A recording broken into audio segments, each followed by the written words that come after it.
Alors voilà le plan d'un studio qui fait 28 mètres carrés. Dans un immeuble récent, aujourd'hui on rentre ici.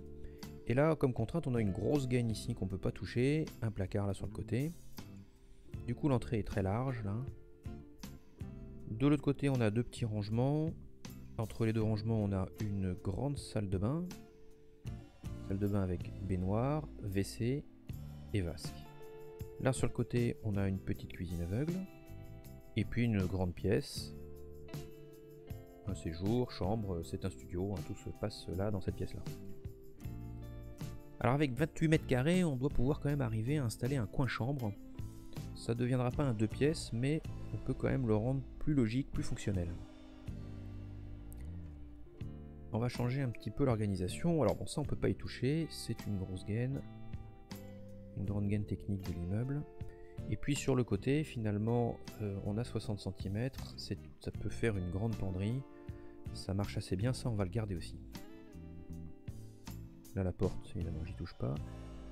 Par contre c'était une demande de notre cliente d'essayer de séparer le WC. Donc on va essayer de le mettre là le WC. On va prendre juste 1,30 m. On va chipper un peu de place. Voilà, 1,30 m. On va resserrer là ici comme ça. Et puis on va mettre le WC ici. Tac.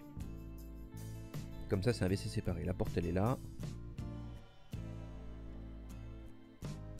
Derrière, là où il y avait la baignoire, on va mettre une grande douche. Une grande douche qui fait quasiment 1,40 m. 1,40 par 80, vraiment c'est une belle douche.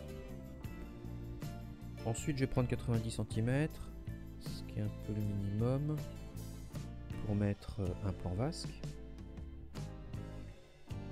Et là j'ai une petite salle d'eau. Je peux prendre quelques centimètres là pour mettre un petit peu de rangement. Voilà, un petit rangement ici.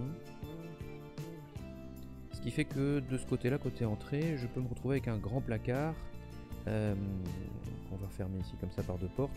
Un grand placard buanderie où je peux mettre le lave-linge, sèche-linge, des rangements accessibles depuis l'entrée. Bon là c'est très large, mais on va se refermer un petit peu. On va chipper un peu de place là. Et puis on va essayer de délimiter ça dans une zone comme ça pour essayer d'installer notre coin chambre. C'est là qu'on va le mettre. Alors si je prends 90, ensuite un lit d'1,60 et après encore 90, voilà le volume dont j'ai besoin pour installer mon coin chambre, c'est celui-ci. Là je ferme, là je peux partir avec quelque chose d'un peu plus vitré, et voilà, mon volume il est là. Lorsque je mets mon lit, un lit de 2 mètres, il fait comme il prend cette place là, voilà mon lit. Voilà, c'est un coin chambre, c'est pas très grand, mais j'ai la place de tourner autour. J'ai accès à la salle de bain, à la salle d'eau.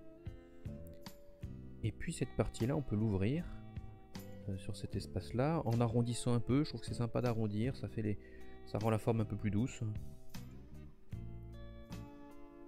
Et puis de partie vitrée, tout ça ce sera une partie vitrée. Et là on peut avoir deux grandes portes coulissantes pour ouvrir sur le coin chambre. Bon, il me reste la cuisine, évidemment j'ai viré la cuisine, il faut que je la remette ailleurs.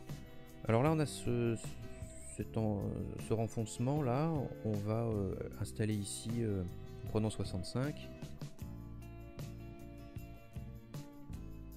J'ai la place de mettre 4 éléments de 60. Par exemple le frigo, les plaques, et ensuite l'évier ici. Là je peux remettre quelques rangements sur le côté.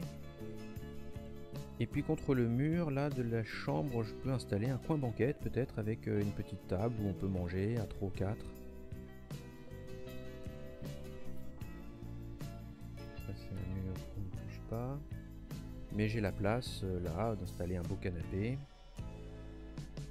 une table basse, un fauteuil, voilà.